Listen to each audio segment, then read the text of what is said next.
My name is Jack, and this story happened about a year ago on an ordinary winter night. I had just finished my shift at work and, as usual, I stopped by Walmart to pick up a few things.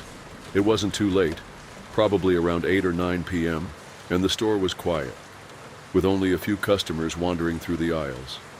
After a few minutes of browsing, I headed to the fitness aisle. I wasn't planning to buy anything that night, but a massage device caught my attention, so I decided to stop and read the description on the box. I was so focused that I almost didn't notice voices coming from the next aisle over, the one dedicated to toys. A male voice and a child's voice stood out in the silence, but I didn't pay much attention at first. It wasn't until the man said, "I'll buy you this toy if you come with me," that something grabbed my attention. The phrase seemed odd, but I tried to rationalize it.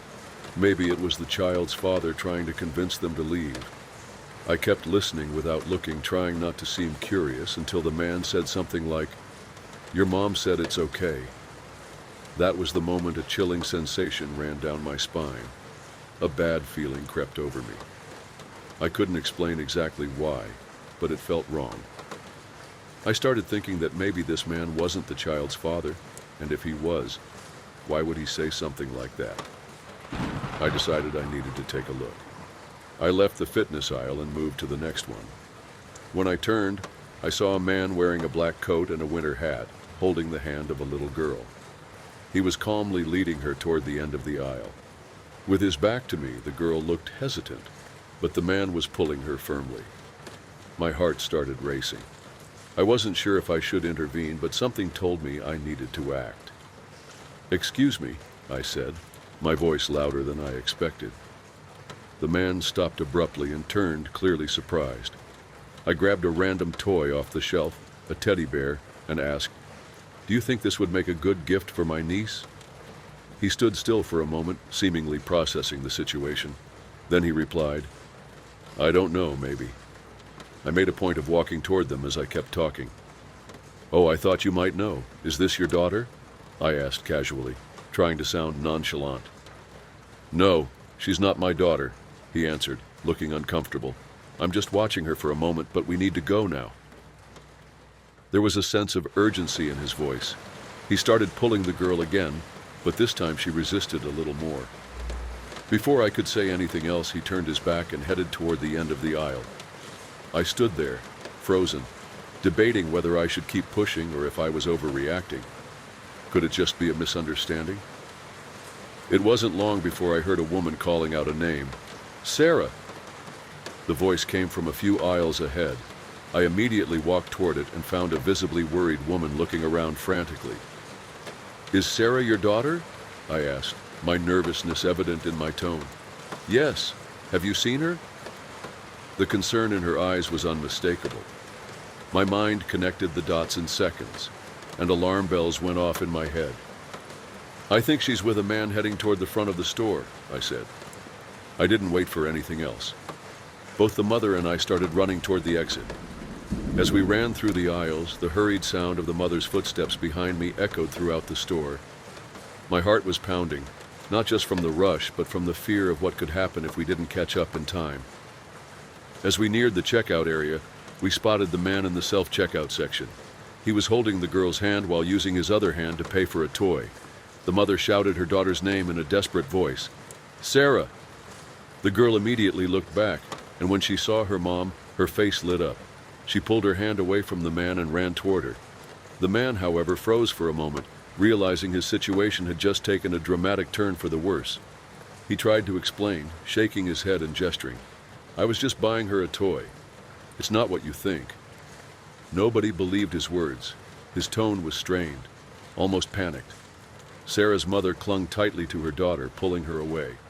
Other customers started noticing the commotion, their eyes turning toward us, adding to the growing tension. "Why were you with my daughter?" the mother yelled, clutching Sarah as if her life depended on it. The man, realizing he was cornered, took a step back. I was just trying to help," he stammered. But then he did something that caught us all off guard. He spun around quickly and bolted toward the exit. "Stop him!" someone near the register shouted, but the man had already gained some distance. He dashed through the automatic doors and disappeared into the night.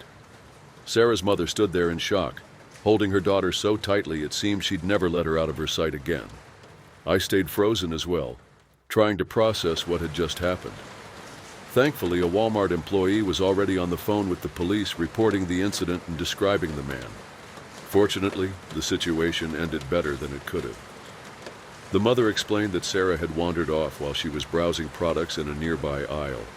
The girl had been drawn to the toys, and before the mother realized it, had ventured too far. She had no idea who the man was, but he told Sarah something along the lines of, "Your mom said it's okay." The police arrived quickly and took statements from everyone involved. They also reviewed Walmart's security footage, which helped them identify the suspect. Later, I was informed that the man had been located and arrested in a nearby neighborhood. He had a history of predatory behavior, and it was chilling to think someone like that had been roaming freely. Despite the relatively positive outcome, that night left a deep mark on me. I can't forget how close the situation came to becoming a tragedy.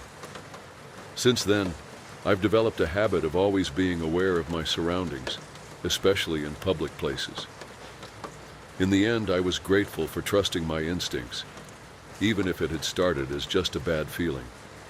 Maybe it was luck, or maybe something inside me knew I needed to act. What mattered most was that Sarah went home safe with her mother, and the man who tried to harm her was finally taken off the streets. My name is Ethan, and a few months ago I had an experience that made me question the safety of places I used to frequent. I'm a systems analyst working in an office with fixed hours from 9 a.m. to 5 p.m. One thing I've always enjoyed is cooking, so almost every evening I stop by a market to pick up fresh ingredients. Among the supermarkets I frequented, Walmart was the most convenient for me. It was on my route between work and my apartment, and the prices were usually quite reasonable. I would stop there straight after work, usually between 5 and 6 p.m., picking up a few basic items for dinner. It was a simple and predictable routine. The store was almost always busy at that time, but it was never an issue. However, everything changed during one of my visits. I was in the produce aisle when a Walmart employee, a robust man with a dark beard and a friendly expression, greeted me. It seemed normal. After all, he was an employee, and friendly staff always make shopping more pleasant. That day, he asked how my day was going. I thought it was polite, and we exchanged a few quick words before I continued with my shopping. But in the following days, something strange started to happen.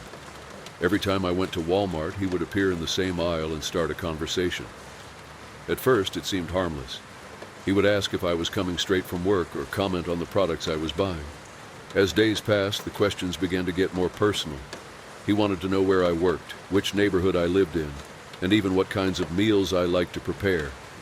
My intuition started signaling that this wasn't as normal as it seemed.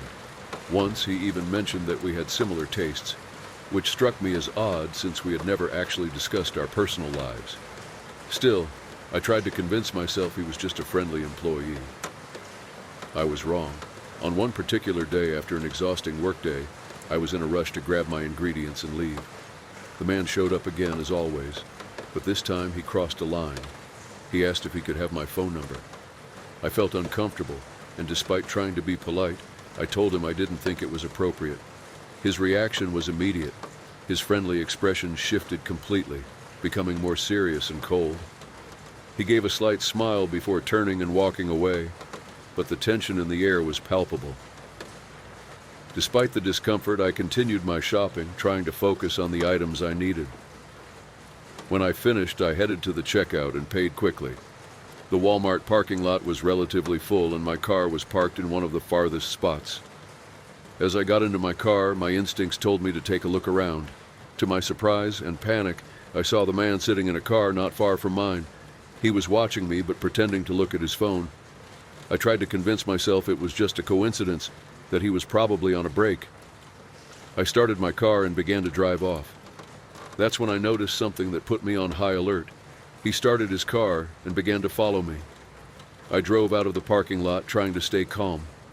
I took 2 turns in the opposite direction of my apartment just to confirm what I already feared. His car was tailing mine closely. At this point, my heart was racing, and I knew I couldn't simply go home. Not knowing exactly where to go, I headed toward a busy avenue. I waited until there was a gap in traffic and made a sharp turn, entering the road right in front of another car. The driver honked at me, but my strategy worked. When I looked in the rearview mirror, the man's car couldn't make it into the traffic and was left behind. With my heart still pounding, I drove for a few more minutes before deciding what to do. Angry and scared, I decided to return to Walmart. I parked and went straight to the customer service desk, explaining that a store employee had followed me out. To my surprise and horror, the manager informed me that no one matching that description worked there. That's when I realized the man was probably just pretending to be an employee, wearing a blue vest he could have bought online or picked up somewhere else. I left with the overwhelming sense that I had narrowly escaped something much more serious. Since then, I've avoided that Walmart and have become far more aware of the people around me. After leaving Walmart that night, it felt like the weight of the world was on my shoulders. Realizing that the man wasn't an employee and had followed me to the parking lot made it clear his intentions were anything but good. I was nervous and angry, but at the same time relieved to have escaped him. When I got back to my apartment, I replayed everything that had happened in my mind. Who was this man? Why had he approached me so many times in the store? And most importantly, what had he been planning to do? These thoughts kept me restless. In the following days, I became hyper-aware of my surroundings. I avoided that Walmart altogether, opting for other grocery stores farther away. For weeks, there was no sign of him, and I began to think I was finally putting the ordeal behind me. That is, until something happened that made me realize the story was far from over. It was a Friday night, and I was home watching a movie. As usual, I kept my living room curtains open, letting in the streetlight glow. Absent-mindedly glancing outside, I noticed a car parked across the street, its headlights off. At first, I didn't think much of it, but something about the car's shape felt familiar. Curiosity nagged at me. I grabbed my phone and discreetly snapped a photo, zooming in to get a better look. My stomach churned when I recognized it as the same car that had followed me that night. My instincts told me not to ignore this. I decided to call the police and report the suspicious behavior. While waiting for them to arrive, I kept watching from the window, but the car didn't move. About 20 minutes later, a patrol car pulled up. As the officers approached the vehicle, the person inside sped off, disappearing before they could do anything. The officers assured me they'd patrol the area and told me to call immediately if I saw the car again. From that moment on, my sense of security crumbled. The next day, I decided to take extra precautions. I installed security cameras around my apartment and began avoiding predictable routines. I even adjusted my schedule, changing departure times and routes to throw off anyone who might be watching. For a while, everything was quiet. No sign of the man, no strange activity. I started to believe he might have given up. But then, something happened that left me completely shaken. On a Saturday morning, while making coffee, I heard a faint sound outside. It was the sound of something being dragged along the sidewalk in front of my apartment. I went to the window, and what I saw made my blood run cold. Sitting on my doorstep was a blue plastic bag identical to the ones used at Walmart. Inside the bag was a handwritten note. I didn't think you'd be this hard to find. My mind raced in 1,000 directions. How did he know where I lived? Had he followed me again? I rushed to check the security footage, but I couldn't get a clear view of who had left the bag. The figure was wearing a hood, and the camera's angle didn't provide enough detail to identify them. I didn't know what to do. I called the police again and reported the incident. They sent an officer to collect the note and the bag, but once again told me there wasn't much they could do without a clear suspect. Since then, I've lived in a constant state of vigilance. To this day, I don't know who that man was or what he really wanted from me. What I do know is that the moment at Walmart completely changed my perception of safety. The feeling of being watched has never left me. My name is Michael. I'm 31 years old, and I never thought something so unsettling could happen to me in a place as ordinary as a grocery store.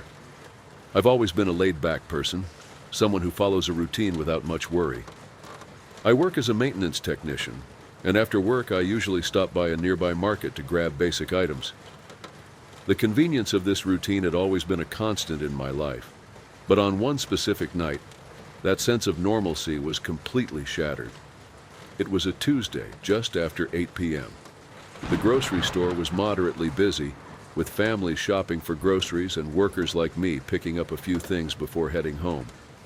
I walked in and went straight to the dairy section. As I scanned the shelves, I felt someone standing next to me. A man, average-looking, with graying hair and a worn-out jacket, was watching me. At first, I thought it was just a coincidence. Maybe he was just waiting to grab something nearby. But as I moved down the aisle, I noticed he moved too, always keeping a short distance. I tried to shrug it off, telling myself I was being paranoid, until he approached me and started a conversation. "Good evening. Do you come here often?" he asked, with a smile that seemed friendly but made me uneasy. I replied politely but briefly, trying to make it clear I wasn't interested in chatting. He persisted, asking my name and commenting on how busy the store was for that time of night. Something about his tone made me uneasy. He seemed to be forcing a sense of casualness. After a few minutes of disconnected small talk, I made up an excuse to leave and moved to another aisle. To my relief, he didn't immediately follow. I continued shopping, but the discomfort lingered. I tried convincing myself it was just a random encounter and that maybe he was just a lonely person trying to be sociable. But that wasn't the case. When I reached the canned goods section, he appeared again. This time, with a more serious expression, he stopped beside me and asked something that made me shiver. "You live nearby, don't you? I bet it's one of those apartments on the corner." I froze. How did he know about the apartments? I'd never seen this man before, and his words were so specific it felt like he already knew more about me than he should. My response was vague, but my mind went into full alert mode. After that, I made it a point to move quickly through the aisles, grabbing what I needed and heading for the checkout. While scanning my items at self-checkout, I glanced discreetly over my shoulder. He was standing near the entrance to the beverage aisle, watching me intently. I took a deep breath and tried to stay calm. I left the store with my bags and headed to my car. The parking lot was emptier than I'd have liked, and the flickering lights above the spaces failed to fully illuminate the area. As soon as I got in and locked the doors, I saw the man exiting the store and looking around. I didn't want to draw attention, so I started my car slowly and began to pull out of the spot. As I passed him, I noticed his eyes following me. He didn't look surprised or rushed. He just watched me with an unsettling calmness. By this point, my heart was racing. I left the parking lot quickly and headed home, but something told me not to go straight there. In my rearview mirror, I saw a car following me at a moderate distance. This wasn't a coincidence. I tried to stay composed and took streets I didn't usually use, but the car continued to trail me. When I was certain it was him, I made a drastic decision. I sped toward a busier avenue where the traffic was heavy. As soon as I saw an opening, I darted into the lane, narrowly missing another car in the process. The other driver honked at me, but I had one goal: lose him. Luckily, he couldn't follow me through the traffic, and for the first time that night, I felt like I could breathe. I decided to drive around for a few more minutes before heading home, just to make sure I wasn't being followed. When I finally got to my apartment, I locked the door and sank onto the couch, trying to process what had just happened. Something about that man wasn't right. He wasn't just a random customer at the store. He seemed to know things about me that he shouldn't have known. Even after arriving home, the feeling of being watched wouldn't leave me. The memory of the man in the parking lot, his eyes locked on me, and the fact that he had followed me through the city were etched into my mind like an unshakable mark. The next morning, I decided I wouldn't return to that supermarket. It had once been a place where I felt secure, but now it was tainted by that unsettling encounter. I spent the day trying to focus on work, but it was difficult. The man's image kept creeping into my thoughts at the worst moments, and an increasing sense of unease weighed on me. That evening, while I was watching TV, I heard something that made me freeze. The unmistakable sound of footsteps outside my apartment. The living room window had thick curtains, but I could see a shadow cast on them. Someone was standing there. My heart pounded and adrenaline surged through me. Without making a sound, I grabbed my phone and called the police. I quickly explained the situation and requested a patrol car. Meanwhile, I stood motionless in the darkened room, trying not to draw attention. The shadow remained outside, unmoving. After a few minutes, I heard footsteps retreating. I rushed to the window and lifted a corner of the curtain just in time to see an old car pulling out of the parking lot. I couldn't make out the license plate, but I knew it was him. The police arrived shortly after, but the man was already gone. I told them everything that had happened, including the initial encounter at the supermarket, and they promised to patrol the area. However, without concrete evidence or a detailed description, there wasn't much they could do. In the days that followed, I tried to go about my life as normally as possible. I changed my routines, taking different routes to work and shopping at stores in other parts of town. For a while, everything was quiet, and I started to believe he had given up. But then, a week later, something even more chilling happened. I came home from work to find a note taped to my door. It was a small piece of white paper, neatly folded. When I opened it, a cold shiver ran down my spine. You shouldn't have avoided me. My mind raced in 1,000 directions. How did he know where I lived? Had he followed me again? This was personal now. I called the police once more, and this time they took the note as evidence. They also suggested I consider installing security cameras or even moving to a new address. Over the next few days, paranoia consumed me. I constantly looked over my shoulder, triple-checked my locks before going to bed, and avoided leaving the house after dark. But even with all these precautions, he still found ways to terrorize me. One night, around midnight, I was jolted awake by a sound outside. Someone was tapping on my window. It was soft but persistent, as if the person wanted me to know they were there. I grabbed my phone and called the police yet again, but when I peeked out the window, no one was there. The police arrived quickly this time, but once again the man had vanished. They patrolled the area, but no trace of him was found. All that remained was the overwhelming sense of helplessness and fear. After that last incident, I decided to take drastic action. The following weekend, I packed my belongings and moved to another state. I told only my closest friends and family about the move. I didn't want anyone to know where I was, not even those who might accidentally share information about me with him. Since then, my life has been an ongoing attempt to rebuild. I still glance over my shoulder during moments of distraction, expecting to see a familiar face in the crowd. I don't know who he was or why he targeted me, but I do know that encounter changed my life forever. The feeling that he's still out there somewhere, waiting for the right moment to resurface,